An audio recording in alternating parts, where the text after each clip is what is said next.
Oi gente, no vídeo de hoje eu vou mostrar minha slime e vou misturar. Então se você quer ver, já deixa seu like, se inscreva no canal e vem comigo.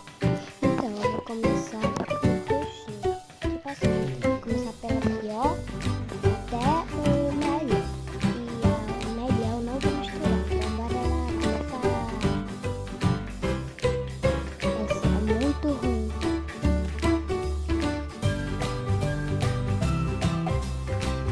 A cor é linda, mas ela é muito suja. Ela não faz tempo, não faz misturinha, não faz bolha e não lava e não estica. Ela só despedaça. Então, gente, a cor dela é muito bonita.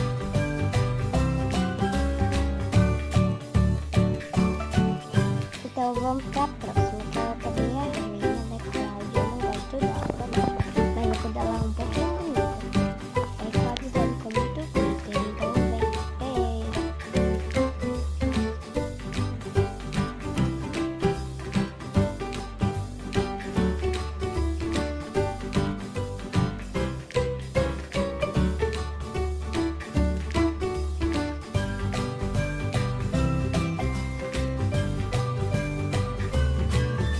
A melhor é a última.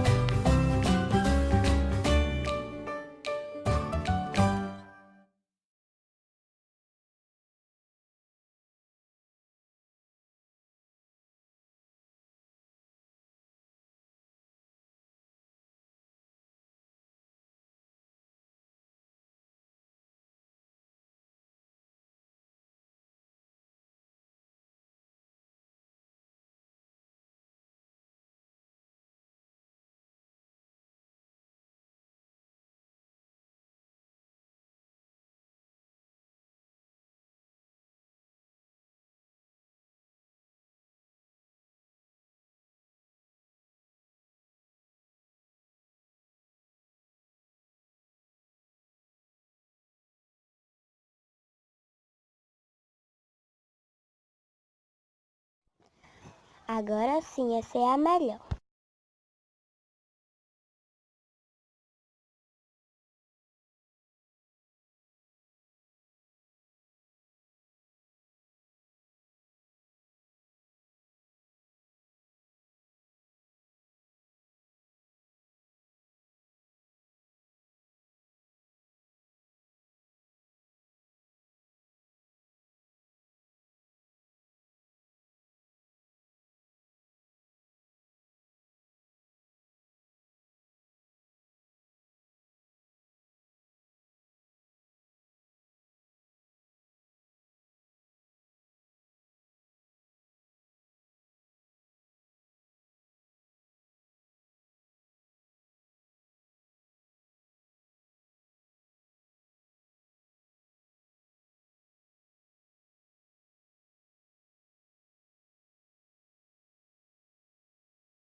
Não tá se misturando a roxa.